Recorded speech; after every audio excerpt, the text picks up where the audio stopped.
Hi everybody, welcome to Gabby's Art Studio. I'm just going to play around with some materials today. I'm still sort of looking at special effects. I've used a few different things around the house and I came across some old paper that I had, which is called, I've had it for a while, it's called Yupo Paper. It has like a bit of a, if I just show you here, a bit of a plastic sort of feel to it. And what you can do is you can put anything from watercolours to aquarelles, alcohol inks, acrylics, anything on it, work with it abstractly, and if you don't like it you can wipe it off. So today I'm just going to do a bit of an experiment, and I've been watching these wonderful paws on, Dutch paws on YouTube and enjoying those. So I'm going to try something similar but not using the same materials and looking at Ecoline inks and combining sort of the water-based stuff with white spirits and see what happens with that. So I have a piece of Yupo paper here which I'm going to just take down and explore that. So using washi tape again, this is great stuff that you can get from any hardware shop to tape it down. Just to tack it, and painters use it a lot when they're taping down skirting boards that are already painted and they don't want them painting walls, so that it doesn't paint over the top of it. And you can peel it off, it doesn't tear the paper. Okay, so I have some brushes here that I intend to use. You can use anything really. These are just East Art brushes.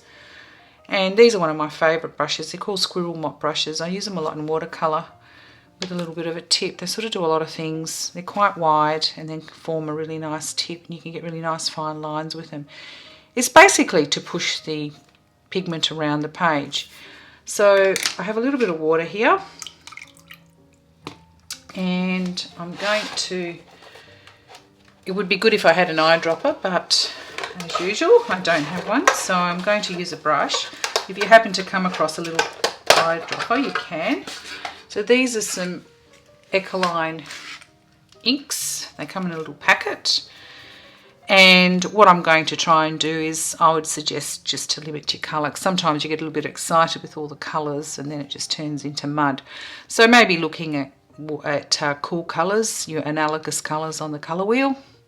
So these are a blue and maybe a green, and there's a lighter green as well. I don't think I've got any yellow, no. Okay, so just to see what that's going to do. So to start with, I might just add a little bit of water to my page just to sort of get it to run.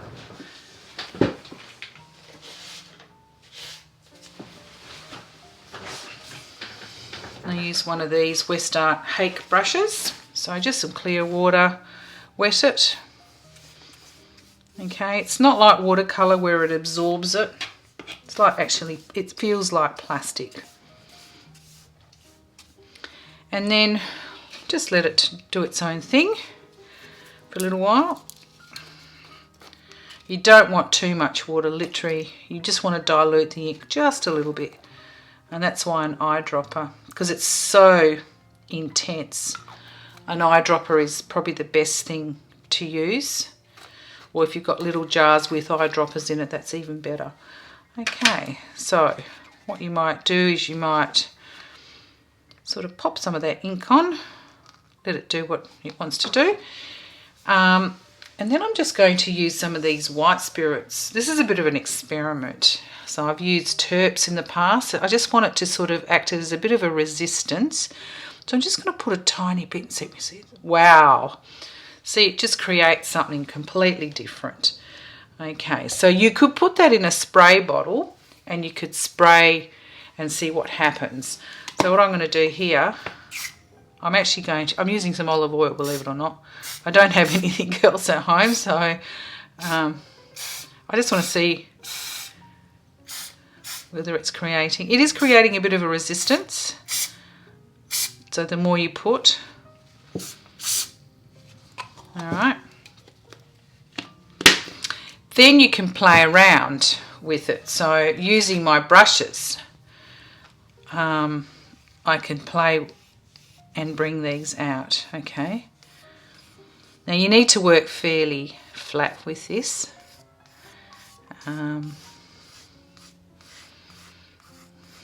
It's not a resolved piece of work. I don't work with resolved pieces of work. I have lots and lots of experiments, and sometimes I'll resolve them. Other times I just like playing with materials and seeing what they do. Chemical reactions with stuff. Do a lot of this as a teacher, especially with children with disabilities. I love to see their reaction on their faces. You know, when we put olive oil on something and they go, oh wow. So it's fantastic. It's just fun. Just enjoy it. So I put a little bit too much of the white spirits in here, and so it's become really resistant. I don't think, even if I was to put a little bit more blue, let's see what happens in here. See, it's resisting completely.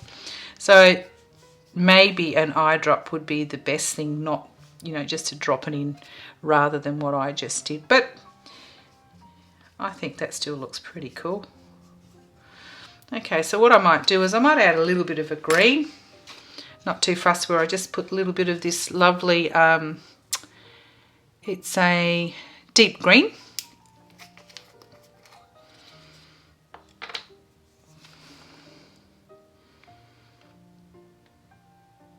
Just a tiny drop.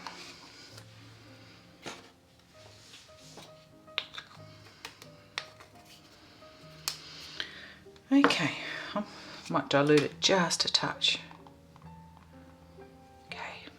See what happens. Yeah, okay, so where there's too much resistance, it's just not going to pull. It's just going to stay white. So what I could do, I'm going to try and use some just some paper towel, wipe the back. So you can wipe it completely. So I'm just going to show you something here where you can actually go here and just wipe a whole section off. It does stain the paper a little bit, but it's not that much. And you can even use the paper towel if you've got too much pooling and you think, okay, I actually want to see what this does. It does some really interesting things.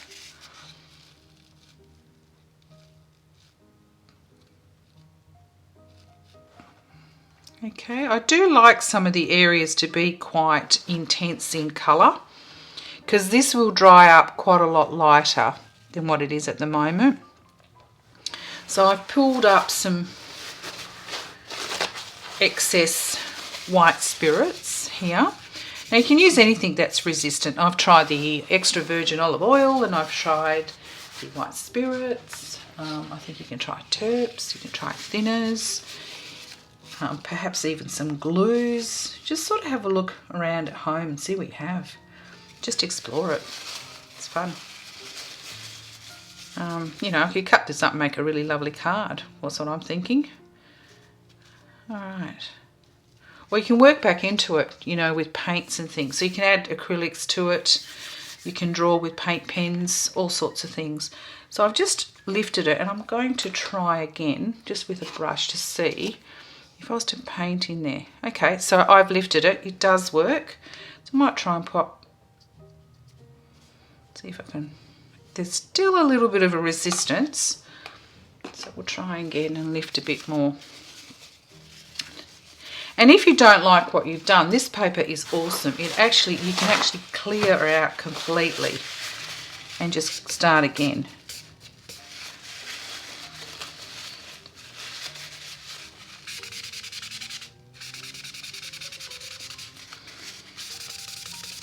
Okay, so I might just put some water in it, just see what happens. No, the water is still resistant. The water is pretty resistant on this anyway, but just put a little bit of green.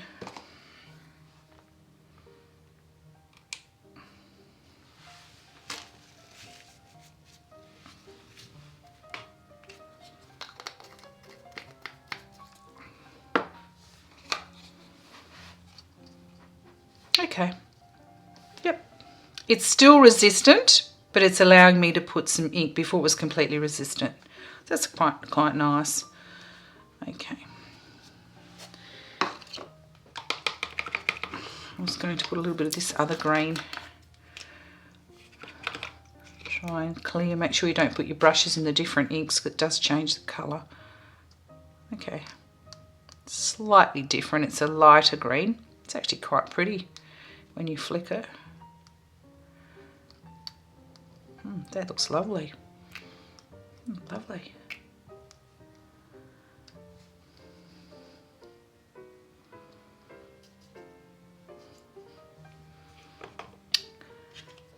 Fantastic.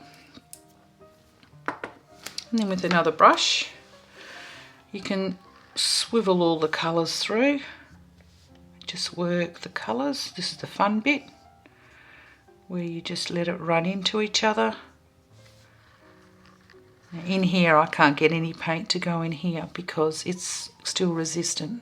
I didn't wipe it off as much. You can move it around in here. And in here, let it bleed into each other.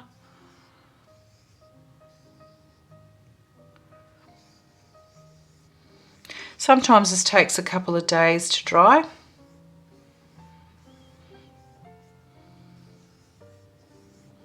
And often I'll use this as a background, you know, for a painting or a drawing.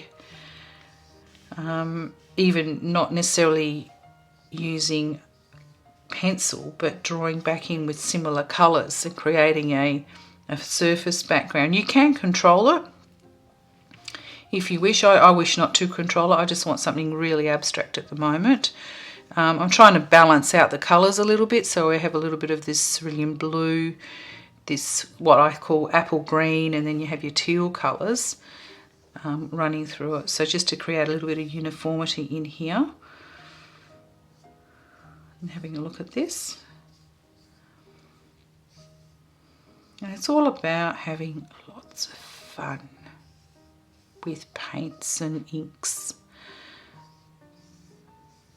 Now if you don't have inks, because these Ecolines are not the cheapest inks, you can use any ink. I happened to do a course and I bought them, so I've got a few colours left over. But I would have a go at fluid colouring as well, and that's quite cheap. Obviously you're not going to get the colours, all the colours. But keep it limited, don't have too many colours, or even if you just want to work with one colour, it's quite interesting. And I'm looking at the special tiny little effects of the bubbles that are settling now and drying within these areas in here, and they're looking absolutely wonderful and fun to work with. So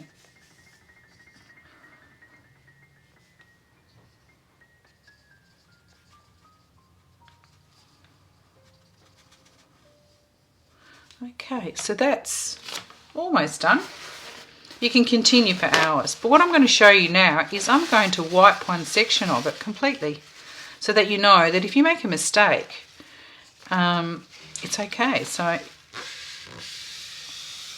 I could wipe that off, and as you can see, it's wiped off completely. Now if I was, you can even, if I wasn't to, getting all muddled up here, if I wait for it to dry, it will still wipe off if I use a damp cloth. However, it will stain. So you're better off, if you're going to wipe it off, you're better off doing it while it's still wet. And the other thing you can do is you can either use your finger and you can draw back into it if you wanted to. You know, just some shapes.